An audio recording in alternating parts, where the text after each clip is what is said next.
안녕하세요. 두잇 자바 프로그래밍 저자 박은종입니다. 이번 시간에는 지난 시간까지 우리가 인터페이스를 어떻게 구현하는지 그리고 그런 걸 어떻게 활용하는지 이런 것들에 대해서 말씀을 드렸고요.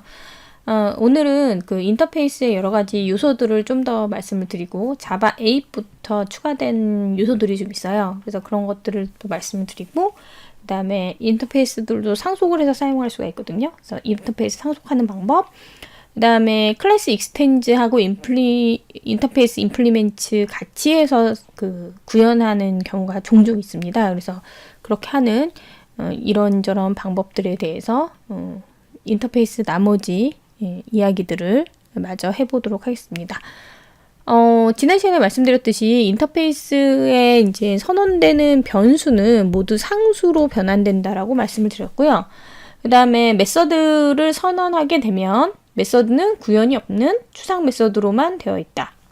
그렇게 말씀을 드렸고, 그 다음에 여기 이제 디폴트 메서드, 스태틱 메서드, 정적 메서드, 그 다음에 프라이빗 메서드, 이게 자바 8부터 추가된 내용입니다. 우리가 인터페이스에다가 그 메서드를 선언하게 되면, 기존에는 추상 메서드밖에 선언을 못했죠. 추상 메서드만 선언을 했는데 추상 메서드만 선언을 하게 되면 모든 클래스에서 공통적으로 구현 코드가 똑같다라고 해도 모든 클래스가 그거를 다 구현을 해야 되는 거예요. 그죠? 왜냐면 인터페이스에는 구현 코드가 들어갈 수 없으니까 만약에 A라는 메서드가 있는데 그 A라는 메서드에 대해서 모든 클래스가 구현 코드가 다른 게 아니라 다 똑같다라고 해도 공통적으로 코드를 재사용할 수 있는 방법이 없었어요, 기존에는. 그런데 자바 8부터 디폴트 메서드라는 게 제공이 되면서 이거는 이제 디폴트로 구현 코드가 제공이 되는 겁니다. 그래서 만약에 이 인터페이스를 임플리멘트하는 클래스에서 재정의를 하지 않는다라고 하면 이 디폴트 코드가 그냥 들어가는 거죠. 그래서 코드를 재사용할 수 있는 그런 방법이 되겠습니다. 그 다음에 이제 정적 메서드라는 건 뭐냐면, 우리가 인터페이스는 추상 메서드로만 되어 있고, 그렇기 때문에 new 할 수 없다고 했죠. 그런데 어떤 인터페이스를 구현하지 않아도, 그러니까 어떤 클래스가 그 인터페이스를 구현하지 않아도 그 인터페이스에 선언된 어떤 메서드를 호출해서 쓰고 싶다. 그러니까 new 하지 않고 쓴다는 거죠. 그럴 때 사용할 수 있는 게 이제 정적 메서드입니다. 스태틱 메서드가 있고요. 그 다음에 이제 마지막으로 프라이빗 메서드가 있는데, 프라이빗 메서드는 말 그대로 프라이빗한 거예요. 외부에 오픈되지 않았고, 그렇기 때문에 하위 클래스에서, 하위 클래스, 그러니까는 구현하는 클래스죠. 인터페이스를 구현하는 클래스에서 사용할 수도 없고요. 재정의할 수도 없어요. 얘는 왜 만드냐? 인터페이스 내부에서만 쓰기 위해서 만드는 메서드입니다.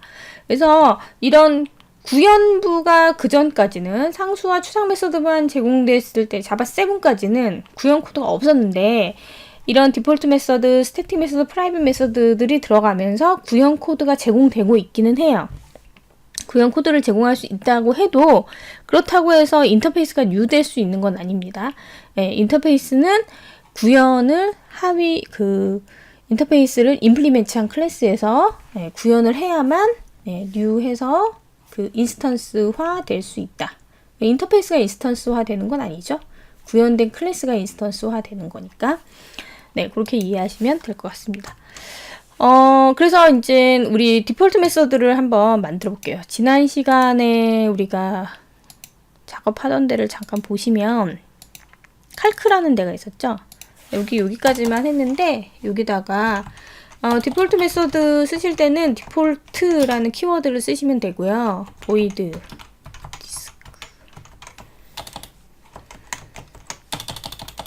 description이라는 메서드 하나 만들어 볼까요?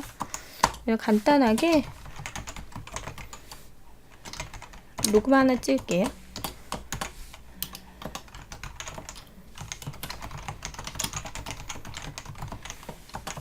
자, 제가 이렇게 이제 구현을 했죠. 구현 코드가 있고요. 이게 없으면 오류가 나죠.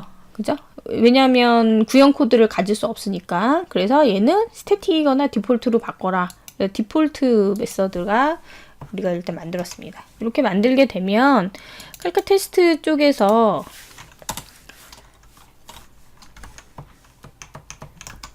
지난 시간에 했던 코드의 연속으로 보시면 돼요. 디스크립션 해서 호출을 하면 이렇게 호출해서 정수 계산기를 구현합니다. 이렇게 나오죠. 그죠?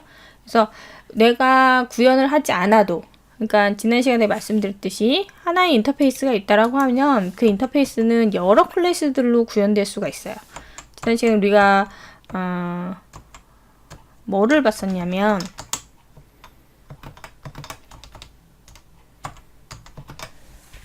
이 스케줄러가 있었죠. 그래서 뭐 리스트 잡이라든가 프라이어티 얼로케이션이라든가 이런 것들이 있는데, 여기도 마찬가지로 여러 클래스들이 있지만 이 클래스들에서 공통적으로 사용하는 디폴트 구현 코드가 있다라고 하면 여기다가 디폴트라고 구현하시면 된다는 거예요. 그런데 자, 이제 내가 그렇게 해서 구현을 해서 가져왔는데 생각해 보니까 여기 있는 정수 계산기를 구현합니다. 이게 내가 원하는 구현이 아니에요. 그러니까 컴플리트 칼크 입장에서 보거나 아니면 칼큘레이터 입장에서 봤을 때, 즉 이 인터페이스 임플리멘트 하는 입장에서 봤을 때 이미 인터페이스에서 제공해주고 있는 디폴트 메서드가 내가 원하는 구현 코드가 아니다 라고 하면 어떻게 하실 수 있냐면 당연히 재정의 하실 수 있어요. 그래서 여기 가셔서 소스 오버라이딩 하면 칼크 밑에 디스크립션 있죠. 오케이 하면 내가 원하는 방향, 디폴트는 슈퍼를 부르지만 여기서 부르는 슈퍼는 칼크의 디스크립션이겠죠. 근데 원하는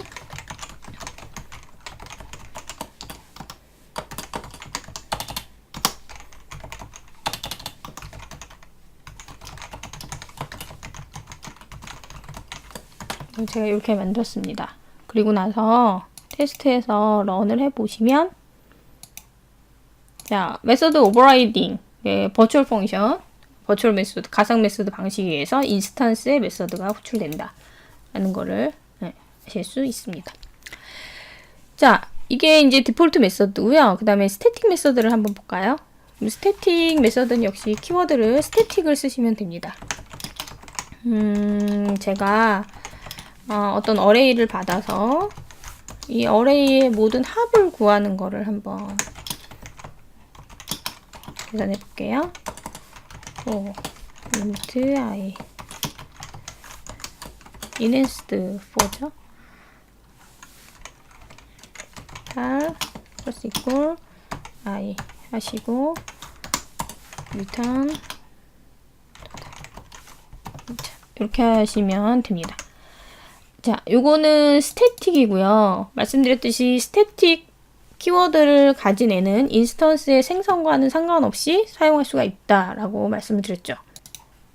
자, 그래서 테스트 쪽에 가서 어레이 하나 선언해 볼까요? 바로 그냥 1, 2, 3, 4, 5 이렇게 어사인을 하고요. 부르실 때는 그 칼크라는 거에 토탈 이렇게 부르시면 돼요. 그죠? 그리고 ARR 이렇게 주시고 썸이라고 받을까요?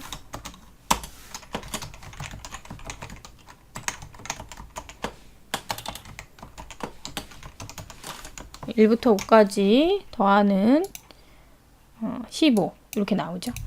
자, 그래서 디폴트 메소드랑 정적 메소드 둘 다 구형 코드를 제공하고 있는데 두 개의 차이점은, 디폴트 메소드는 기본적인 구형 코드가 그냥 제공되는 거이고, 정적 메소드는 인스턴스 생성과 상관없으니까 여기서부터 여기까지 없어도 상관없습니다. 인스턴스 생성과 상관없이 인터페이스 이름만으로 호출해서 사용할 수 있는 메소드를 정적 메소드라고 한다 라는 것이고요. 그 다음에 우리가 이제 하나 더 보는 게 뭐가 있냐면 이제 프라이빗 메소드가 있었죠. 프라이빗이라고 선언을 하시는데 여기 보시면 프라이빗 메소드가 두 개가 있어요. 하나의 프라이빗 메소드는 스태틱 키워드가 없고요. 얘는 스태틱 키워드가 있죠. 당연히 스태틱 키워드가 있는 애는 스태틱 메서드에서 쓸 거고요. 스태틱 키워드가 없는 애는 일반 메서드에서 사용하시면 됩니다. 이렇게 사용하시면 되고, 여기 보면 이건 그냥 눈으로만 설명을 드릴게요. 직접 코드 안 하고. 그래서 my method라는 게 있으면 private method입니다 라고 돼 있고, 여기서 호출을 했죠. 그래서 말씀드렸듯이 얘도 이제 그 구형 코드가 뭐 여러 가지 메서드들이 있고, 그다음에 공통적으로 사용하는. 근데 이건 하위 클래스에서 오버라이딩 할 수는 없어요. 사용할 수도 없고, 그런 경우에, 그러니까 여기 내부에서만 쓰려는 메서드죠. 그런 경우에 이런 메서드들을 구현할 수 있다라는 거. 그래서 인터페이스에 예전에는 없었던 자바 8부터 디폴트 메서드나 정적 메서드 이런 프라이빗 메서드로 인해서 구형 코드들이 제공되고 있다라는 거를 기억해 두시면 될 것 같습니다. 자, 이제 그 다음에 인터페이스라는 거는 지난 시간에 제가 이제 지난 시간에 말씀을 한번 드렸던 것 같긴 한데, 클래스라는 거는 기본적으로 구형 코드가 있는 거고요. 클래스는 그 멀티 이네리턴스, 그러니까 다중 상속을 할 수 없어요. 자바에서. 자바에서 클래스는 다중 상속을 허용하지 않는다. C++은 그게 가능하지만 자바로 넘어오면서 자바에서는 모호함을 없애기 위해서 제공하지 않는다. 다이아몬드 프로블럼이라는 문제가 있다 라고 말씀을 드렸고, 근데 인터페이스 같은 경우는 구형 코드가 없죠. 그렇기 때문에 여러 개를 임플리멘트 해도 상관이 없어요. 여기서 보시면 바이하고 셀이라는 두 개의 인터페이스가 있는데, 커스터머가 바이도 하고 셀도 할 거예요. 그러실 때 두 개의 인터페이스를 모두 구현한 거죠. 그래서 보시면 하나의 커스터머라는 클래스가 implement by cell, 이게 쉼표하시고 여러 개 쓰시면 돼요. 네, 이거는 같이 만들어 볼까요? 자, 그래서 n 하시고 인터페이스 by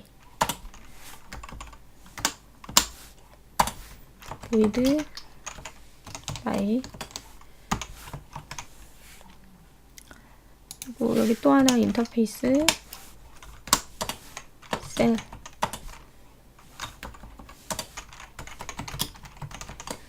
자, 이렇게 이제 두 개의 메서드들을 이제 선언해 놨습니다. 그리고 나서 제가 클래스를 구현을 하는데, implement by cell 둘 다 구현을 하겠다 라고 하면 여기 이렇게 갖다 대면 이렇게 나오죠. 그러면 여기다가 이제 구현을 하시면 되겠죠. 자, 그래서 제가 여기다가 트레인 해서 이거는 판매하기 라고 해두고,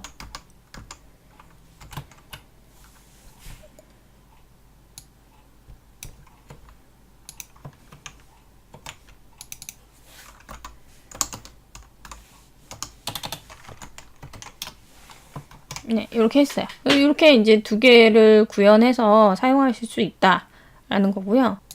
테스트 코드 하나 만들어 볼까요? 클래스 커스터머 테스트 메인 넣으시고 인시 했을 때, 제가 커스터머 타입으로 일단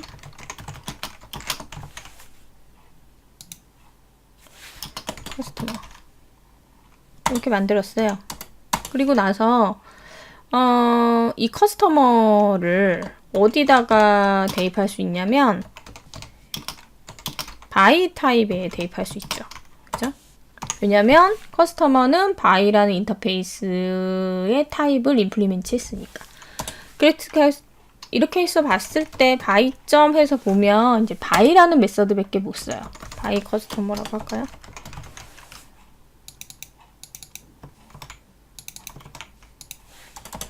자, 이거를 셀이라는 바이어라고 합시다. 뭔가 이상하다고 했는데.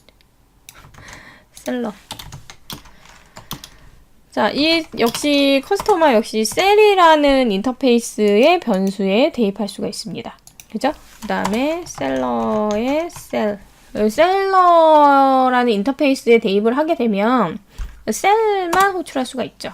그죠?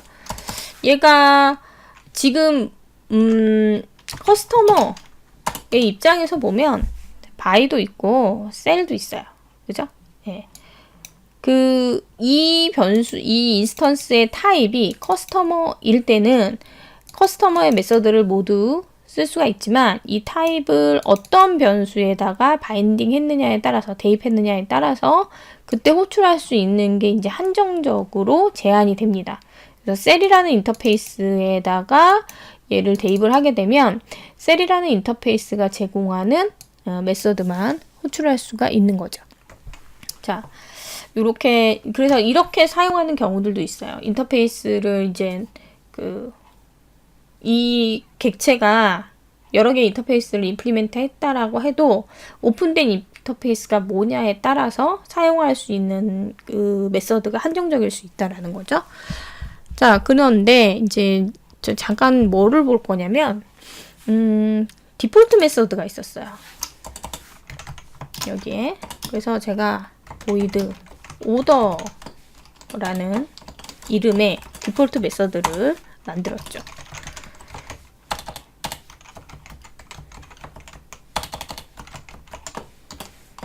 이거는 구매 주문이 되겠네요. 그죠? 자, 근데 이 바이뿐만 아니라 셀에도 이 디폴트 메서드가 있어요. 똑같이. 이름이 똑같아요.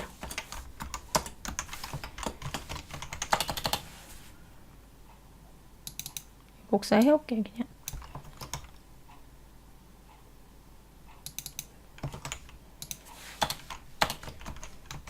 이렇게 했다는 거죠.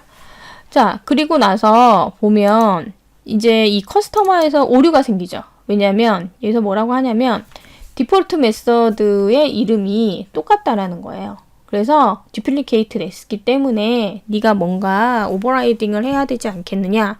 그러니까 지금 이 상황은 뭐냐면 여러 개의 인터페이스를 임플리멘트 할 때 디폴트 메서드가 중복될 수 있죠. 디폴트 메서드 구형 코드가 제공되고 있으니까 그때 동일한 이름의 디폴트 메서드가 제공이 되게 되면 이 메서드를 오버라이딩을 할 수 있습니다. 그래서 내가 위에 거를 슈퍼 거를 불러서 써도 되고요. 내가 여기서 다시 쓰시면 돼요. 고객 판매 주문이라고 이렇게 만들었죠. 자, 그리고 나서 커스터머 테스트에 가볼까요?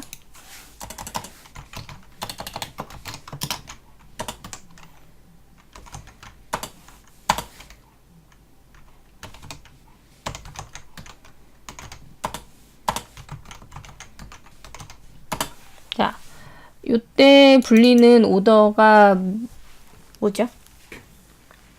네. 커스터머에서 재정의를 했죠. 그러니까는 요게 부르겠죠. 그죠? 고객 판매 주문. 자, 그러면 여기서 불리는 오더는 뭘까요?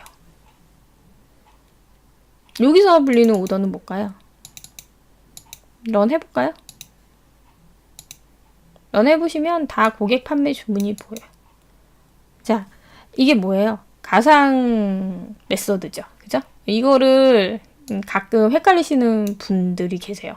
그래서 오더를 불렀으니까 얘는 바이 타입이니까 바이에 있는 구매 주문이 불릴 거라고 생각하실 수도 있는데 그게 아니죠. 왜냐하면 자바는 모두 가상 메서드 방식이다. 현재 바인딩된 인스턴스, 어사인된 인스턴스가 커스터머죠. 그러면 커스터머의 오더가 불리는 거예요. 그죠? 여기서도 셀이라는 타입으로 변수에 어사인이 되긴 했지만, 대입이 되긴 했지만 얘가 불리는 거는 뭐다? 이 인스턴스의 메서드가 불린다. 그래서 셀러의 오더를 부르면 커스터머의 오더, 고객 판매 주문이 불린다. 그래서 얘하고 얘는 모두 뭐가 불리냐면 오버라이딩 된 메서드가 불린다라는 거. 그거를 이해하시면 될 것 같습니다. 자, 그래서 디폴트 메소드가 중복되는 경우 재정의를 해서 사용한다 라는 거를 말씀을 드렸고요. 인터페이스 간에도 상속이라는 게 있을 수 있습니다. 근데 이거는 우리가 뭐라고 하냐면 이제 타입 이네리턴스라고 해요. 구형 코드가 상속되는 게 아니라 인터페이스는 타입만 상속이 된다고 그랬죠. 임플리멘테이션 돼 있는 코드가 상속이 되는 게 아니라 그 타입만 상속이 된다고 해서 타입형 상속, 타입 이네리턴스라고 하고요. 여기서 보면 X라는 인터페이스가 있고 Y라는 인터페이스가 있는데 얘를 익스텐즈를 하는데 클래스인 경우에는 여기 뒤에 하나만 올 수 있지만 인터페이스인 경우에는 여러 개가 올 수 있습니다. 여러 개의 인터페이스를 상속받을 수가 있고요. 그래서 얘도 역시 인터페이스다 라고 했을 때 my 인터페이스 이렇게 만들었죠. 잠깐 같이 만들어 볼까요?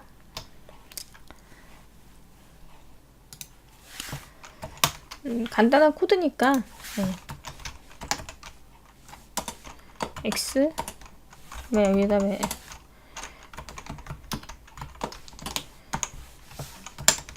인터페이스 Y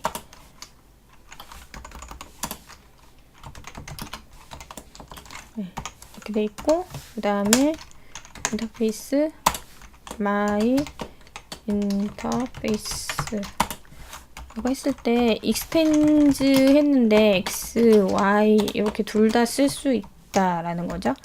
그리고 나서 여기서 void my method 이렇게 하나 선언했습니다. 그러면 이제 이 my 인터페이스를 구현하는 클래스가 있다고 생각해 볼까요? 그래서 my 클래스 라고 하고 얘가 implement my 인터페이스 하게 되면 얘가 구현해야 될 메서드는 총 3개가 되겠죠. 그죠? 얘가 상속받은 XY에 있는 X 메서드, Y 메서드, 그 다음에 원래 얘가 이쪽에 있는 my 메서드 이렇게 3개의 메서드를 상속해야 됩니다. 가끔 이렇게 하다가 오류가 날 때 있는데요. 이렇게 한 번씩 세이브 올 하시면 이제 오류가 없어질 때도 있습니다. 이렇게 구현을 하시면 되고 간단 문법적인 거긴 하죠. 그죠? 근데 이제 여러분이 실제적으로 그런 이제 프레임워크나 이런 것들에서 이런 코드들을 많이 가져다 쓰시고 경험하실 거예요.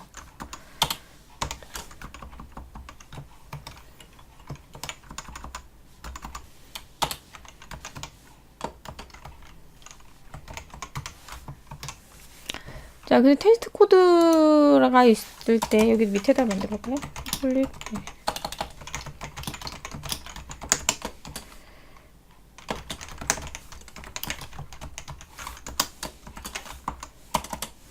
네. 마이 클래스.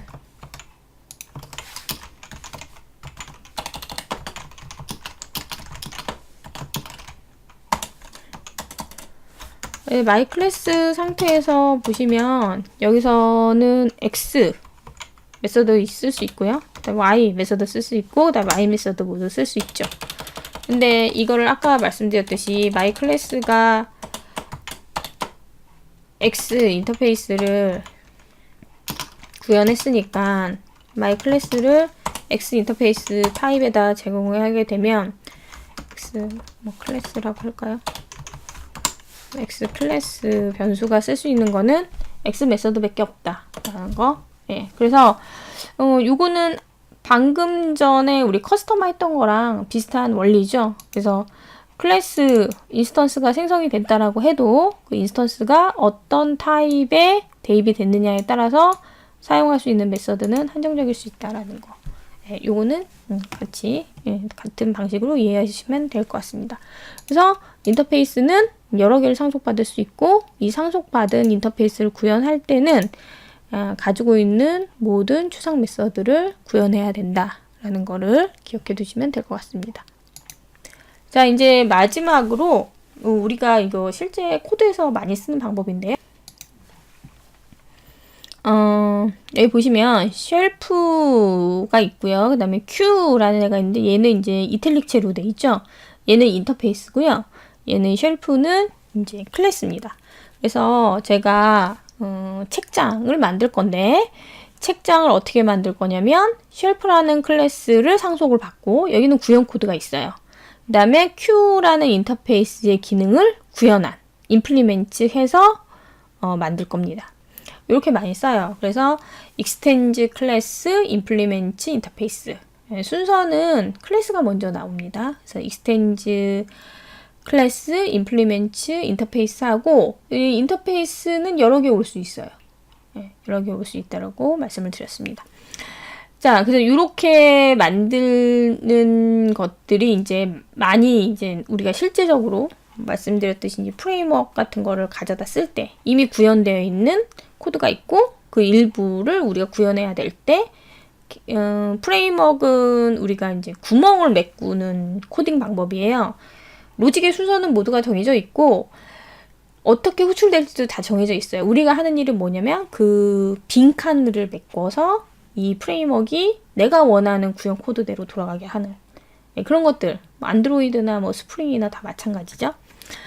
자, 그래서 Q를 아시는 분도 있고 모르시는 분도 있을 텐데 여기서 Q의 기능은 우리가 이제 그 여기 바로 다음 장 다음 장 아니고 그 다음 장 12장 컬렉션 프레임워크 할 때 제가 또 열심히 설명을 드릴 텐데 우리가 이제 가장 많이 쓰는 자료 구조 중에 하나인데 선착순이에요. 선착순. 그래서 먼저 들어온 게 먼저 나가는 그런 구조. 앞에 있는 줄 쓴다라고 얘기하는 구조 있죠. 그래서 앞에서부터 하나씩 하나씩 자료가 나가는 그런 구조가 이제 Q입니다. 비교해서 이제 스택 구조를 많이 얘기를 하죠. 늦게 들어오는 게 먼저 나가는 그런 구조가 있습니다. 그래서 우리가 지금 만들 책장은 어떤 책장이냐면 책이 쌓여 있는데 앞에서부터 한 권씩 이렇게 꺼낼 수 있고 집어넣으면 뒤로 들어가는 그런 책장을 구현을 해볼 거예요. 그래서 말씀드렸듯이 이미 그 클래스가 구현되어 있고 그 다음에 구현해야 될 인터페이스가 있는 상태에서 구현을 한번 해보도록 하겠습니다. 패키지를 하나 새로 만들까요?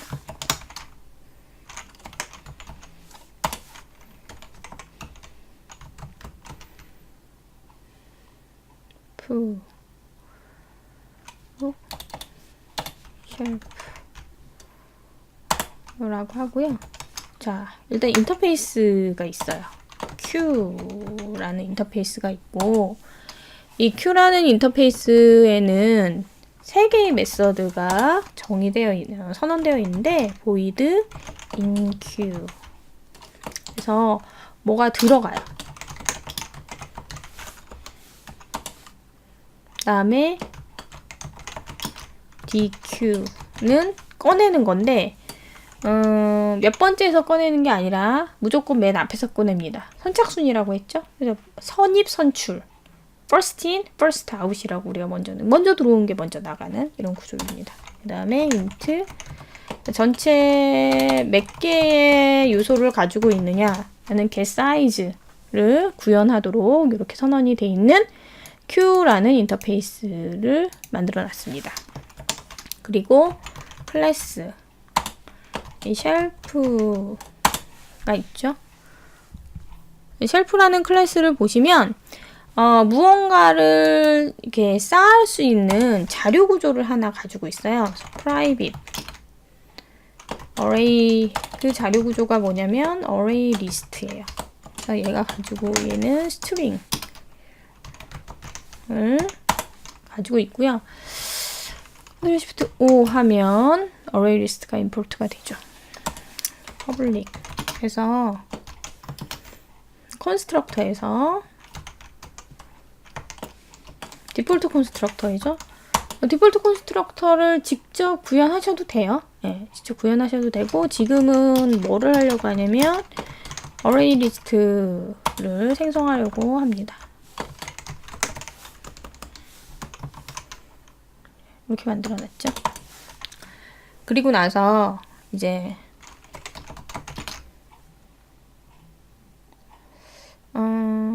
얘가 지금 프라이빗이죠. 그죠? 얘에 대한 get 메서드를 하나 만들어 줄까요? array list string. 그래서 get sharp 하게 되면 return 해주고요. public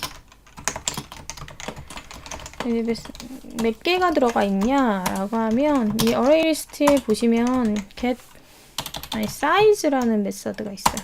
얘를 호출하면 몇 개가 있는지를 알 수 있죠.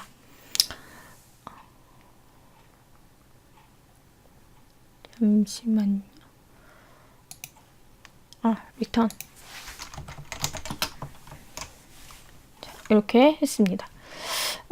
요런 이제 그 어떤 장식장 뭐 이런 거 선반 있는데 이거를 이제 두 개가 이렇게 선언이 되어 있어요. 얘로 기반해서 제가 책장을 만드는 거죠. extends shelf implements queue 하게 됩니다. 자, queue에 implement 해야 될 메서드가 3개가 있어요. 자, 그래서 여기서는 일단 inqueu죠. inqueu는 집어넣는 건데 쉘프를 가져다가 쓰려고 보니까 지금 아까 여기 봅시다. 여기 보시면 제가 이거를 뭘로 만들어놨냐면 프라이빗으로 만들어놨죠. 그럼 상속하는 데서 못 쓰잖아요. 그럼 얘는 프로텍티드로 바꿀게요. 자, 이러면 이제 상속받은 클래스에서 쓸 수가 있죠. 그래서 저 어레이 리스트를 내가 가져다 쓰고 싶은 거죠. 그래서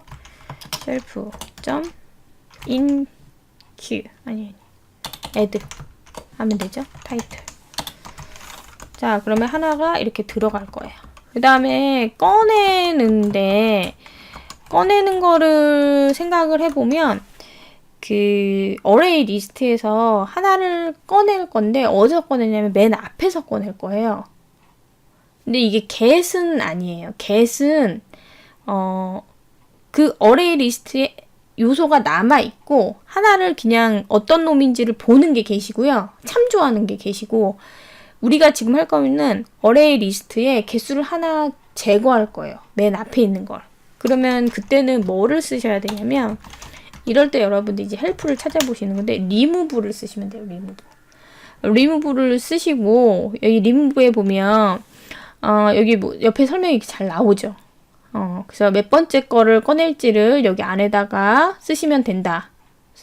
그리고 리턴 타입이 지금 제가 스트링을 갖다 쓴다고 했으니까 리턴 타입이 스트링으로 나왔는데 이게 뭐냐면 the element was removed from the 그 리스트에서 제거되는 엘리먼트 자체가 되는 거죠. 그래서 remove 한 다음에 여기다 0번째 거 맨 앞에서 꺼내는다고 했고 자 얘를 바로 리턴을 해주시면 스트링 타입의 데이터가 반환이 됩니다.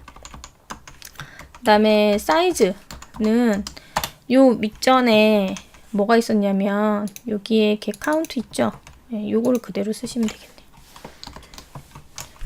자, 이렇게 해서 구현을 했습니다. 다시 한번 살펴보시면 inqueue 집어넣는 거 집어넣을 때는 항상 맨 뒤로 들어간다고 했죠? 그래서 내가 어떻게 구현했냐면 add로 구현했어요. add 하면 array 리스트의 맨 뒤로 계속 들어가요. 배열의 맨 뒤에 들어가는 것처럼 그 다음에 DQ는 그 책의 제목을 반환해 줄 건데 지금 책의 맨 첫 번째 요소 그래서 맨 처음 들어간 애부터 나올 거예요. 그래서 0번째를 했고요. remove의 help를 보시면 string 타입이 리턴이 되는데 이게 그 엘리먼트다. 그러니까 그거 자체를 바로 리턴을 했습니다. 이렇게 사이즈 이렇게 있죠. 자, 테스트를 해볼까요? 그래서 클래스 book 메인 넣으시고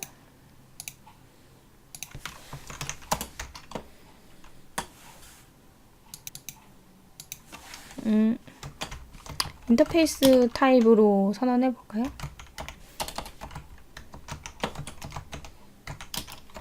new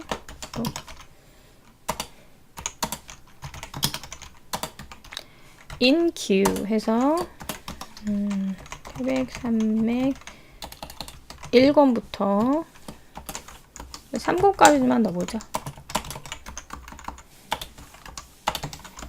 그러면 이제 만약에 제가 이제 이거를 꺼내면 1, 2, 3 순서대로 들어갔으니까 꺼낼 때도 1, 2, 3 순서대로 나와야겠죠? 그래서 DQ를 하시는데 스트링이 반환되니까 이걸 바로 출력을 할게요.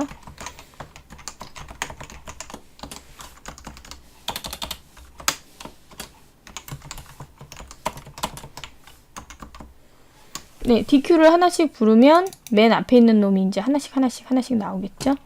런 해보시면 네, 1, 2, 3 이렇게 순서대로 나오는 것을 보실 수가 있습니다. 자, 이거는 이제 간단한 코드예요, 사실. 어려운 코드는 아니고, 클래스를 익스텐드하고, 어떤 인터페이스를 임플리멘트해서 클래스 하나를 만든다. 예, 실제적으로 여러분들이 실무를 하시거나, 어떤 프레임워크를 쓰시거나, 그럴 때 많이 활용할 수 있는 코드의 형태입니다. 자, 그래서 우리가 이제 여기까지 인터페이스 얘기가 끝났고요. 이렇게 하다 보니 우리가 이제 둘째 마당이 다 끝났네요. 자, 인터페이스 뒤에 보시면 여기에 연습 문제 있죠? 네, 연습 문제에 보시면 솔트 알고리즘 구현하는 거. 사실 이게 이제 알고리즘 자체를 구현하는 거는 여러분이 하실 건 아니고요. 그냥 시스템 좀 아웃해서 출력만 하면 되는데 스케줄러 한 거랑 비슷한 방식으로 구현하시면 됩니다. 그래서 이것도 한번 해보시고, 이렇게 해서 이제 둘째 마당이 끝났습니다. 둘째 마당에서 우리가 객체 지향의 상속부터 시작해서 객체 자체부터 시작해서 이제 여러 가지 얘기들을 굉장히 길게 했는데요. 어떻게 보면 가장 핵심적인 내용이거든요. 우리가 오브젝트 객체 지향 프로그래밍에서. 그래서 책을 따라서 한번 쭉 보셨더라도 연습 문제나 이런 것들을 스스로 풀어보면서 자기 것으로 익히시면 될 것 같고요. 다음 셋째 마당부터는 우리가 사실 JDK에 대해서 얘기를 할 거예요. 자바에서 제공해주는 라이브러리, 디벨롭먼트 킷이죠. 그래서 라이브러리들이 어떤 것들이 있고, 걔네들을 또 잘 아셔야지 우리가 파워풀한 프로그래밍을 하실 수가 있습니다. 그래서 사실 책에서 모든 클래스를 다 설명할 수는 없지만 가장 그래도 활용도도 높고, 그 다음에 여러분들이 프로그램 해야 되는 기본적으로 알아야 되는 것들을 제가 설명해 뒀으니까 다음 시간에 또 셋째 마당을 이야기하면서 만나 뵙도록 하겠습니다. 자, 그럼 여기까지 수고하셨습니다.